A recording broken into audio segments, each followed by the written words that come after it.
Coucou tout le monde, alors bienvenue dans ce nouveau chapitre sur le tarot. Tout d'abord, je vais quand même vous rappeler que ici, je vais vous donner mes propres interprétations du tarot.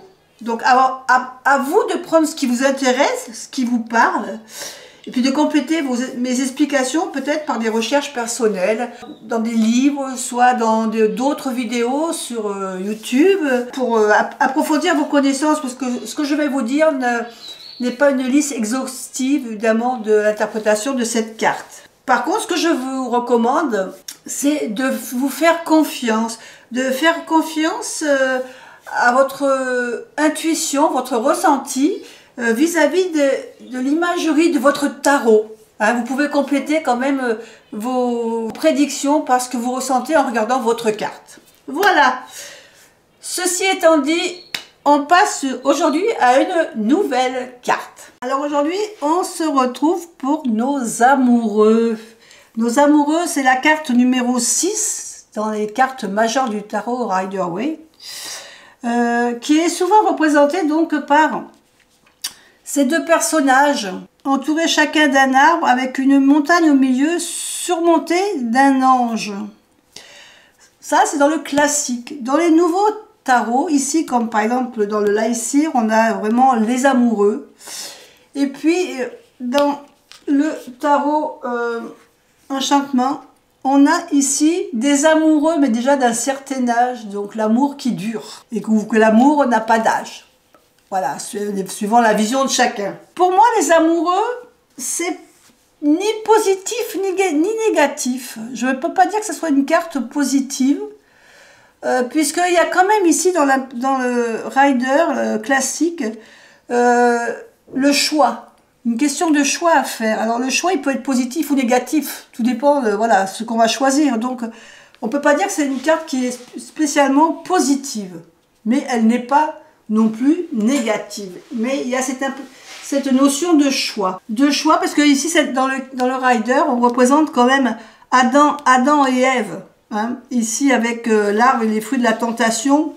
D'ailleurs, on voit le serpent ici et les pommes. Surmonté donc de l'archange Raphaël qui est l'archange de l'amour et de la guérison en fin de compte.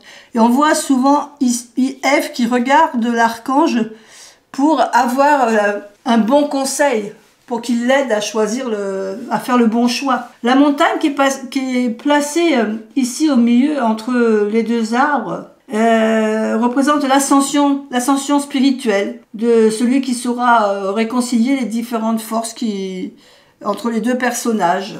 Pour moi, les amoureux, j'aime bien ces deux cartes, mais il est évident que quand on les regarde, on n'a pas la même impression de choix, hein, du choix qui est à faire. Donc voilà, après c'est une question de représentation dans notre esprit personnel. Les amoureux, on a vraiment le côté terre, hein, le côté terre avec ici les arbres, le jardin, et puis le côté air avec l'ange qui est ici, qui est le premier ange qui apparaît dans le tarot. Au niveau cristal, je dirais qu'on va prendre la citrine, qui est là pour nous aider à faire le bon choix, pour avoir confiance en soi. Hein, c'est la joie de vivre, en fin de compte, la citrine, c'est la couleur du soleil. Au niveau de l'astrologie, on va avoir les Gémeaux. Hein, les Gémeaux, ça représente vraiment la carte des Gémeaux, avec deux personnes, bien choisir sa destinée, en fin de compte. Donc là, je vous ai parlé des symboles. Maintenant, au niveau de la signification de ces amoureux, on a donc le choix, hein, quand même de se lancer dans une relation ou de ne pas se lancer dans une relation. C'est un dilemme qu'il va falloir trancher en suivant un peu notre cœur, en fin de compte, hein, parce que là, on parle quand même d'émotions. Professionnellement, on va peut-être avoir une relation prometteuse, une bonne entente avec quelqu'un, un bon relationnel dans notre job ou dans notre travail. Mais il y a toujours cette décision à prendre, de faire le bon choix en fin de compte. Hein. C'est quand même une carte de communication. Là, on échange, on s'exprime, on donne notre point de vue avec honnêteté. Par exemple, pour le tirage relationnel ou de votre foyer, on cherche un peu le partenaire idéal, on cherche d'avoir une bonne relation avec notre amoureux. Et puis côté carrière, on va parler de choix de carrière. Bien décrypter nos ambitions, ce qu'on a vraiment envie de faire pour faire le bon choix aussi, de prendre la bonne décision, quoi. C'est vraiment ce qu'il faut retenir dans cette carte, c'est pas seulement le côté amoureux, mais c'est surtout le côté choix à faire. Donc au niveau des mots-clés, je vais vous donner évidemment le mot-clé choix, évidemment, la communication, l'engagement, le choix du cœur, la sociabilité, le fait quand même d'être généreux, l'amour au sens large, hein, pas seulement l'amour amoureux, le sentiment amoureux, mais l'amour des autres. Échanger, donc voilà, échanger, on peut parler aussi de réconciliation, d'amitié, d'harmonie, de vouloir séduire, le besoin d'être aimé en retour. Voilà, il y a tous ces mots-clés qui peuvent vous aider dans vos tirages.